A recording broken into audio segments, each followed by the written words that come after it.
सुमी अपने बिस्तर में सोई हुई थी। अचानक रात के 3 बजे उसकी आंखें खुल गई और उसको एक अजीब सी ठंड महसूस होने लगी। उसने देखा उसके रूम की खिड़की खुली हुई थी। उसको याद आया कि उसने सोने से पहले खिड़की बंद की थी। यह अचानक कैसे खुल गई?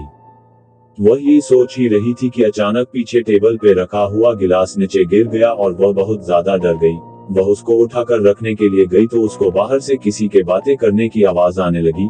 पहले वह सोचने लगी कि इतनी रात को कोई क्यों बाहर जाएगा, पर उसके जानने की चाह उसको मजबूर करने लगी। और हो भी क्यों ना, वह एक मेडिकल स्टूडेंट थी और उस गांव में वो अपने मेडिकल कैंप की वजह से आई थी और रास्ता खराब होने के कारण वो और उसकी टीम वापस नहीं जा पाए थे। तो वह अपने डर को न देखते हुए बाहर निकली। उसने देखा गांव के कुछ लोग आग जलाकर उसके पास बैठे हुए थे और बहुत डरे हुए लग रहे थे।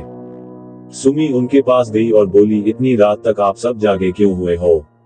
मैंने तो सुना था गांव में लोग जल्दी सो जाते हैं। ऐसे जगना आपकी सेहत पर बुरा असर डाल सकता है। उनमें से एक बुजुर्ग बोले, बेटा सेहत तो तब ठीक होगी जब जान बची रहेगी। ये सुनकर सुमी थोड़ी सहम गई और बोली, आप ऐसा क्यों बोल रहे हैं?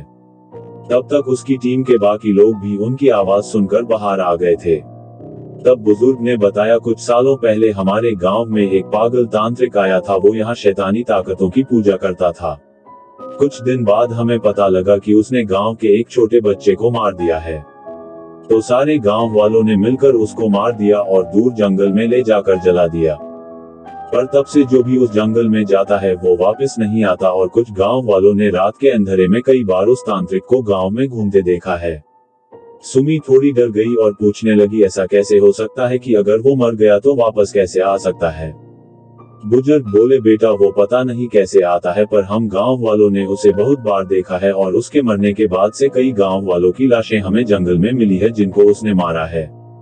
सुमी बोली, जब आप लोगों को पता है वो इसी जंगल में रहता है तो आप पुलिस में जाकर क्यों नहीं बताते? बुजुर्ग हंसने लगे और बोले, बेटा अगर वो ऐसे मिल जाता तो हम ही उसको पकड़कर मार डालते।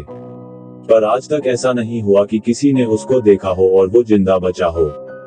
सुमी और उसकी पूरी टीम डर गए थे। वो मन में सोच रहे थे कि कहाँ आकर फंस गए। थोड़ी देर सोचकर सुमी बोली, पर आप लोग तो यहाँ खुले में बैठे हुए हो, आपको भी तो मार सकता है वो।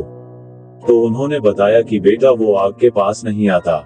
ये सुनकर सुमी की थोड़ी तसल्ली हुई, पर डर अभी भी लग रहा था। सुमी बोली, पर ऐसे आप कब तक रोज खुद को बचा लेंगे? कभी ना कभी तो कुछ करना पड़ेगा। बुजुर्ग बोले, बेटा जब तक हम आग के पास है हम सुरक्षित है। अचानक आसमान में तेज रोशनी चमकी और बारिश होने लगी। सब लोग अंदर घर की तरफ भागने लगे, पर घर के दरवाजे पर एक साए को देखकर सब रुक गए। बुजुर्ग ने पीछे मुड़कर देखा तो बारिश की वजह से आग बुझ गई थी। उनके सामने वही खड़ा था जिसके डर से वो लोग आग जलाए बैठे थे। दोस्तों, अभी ये कहानी पूरी नहीं हुई है। इसका दूसरा पार्ट भी अगर आपको देखना है तो प्लीज हमें कमेंट करके बताएं और हमारे चैनल को सब्सक्राइब करें जिससे आप इसका दूसरा पार्ट मिस ना करें। और हाँ, अगर आपको ये वीडियो पसंद आई हो तो वीडियो को लाइक करें।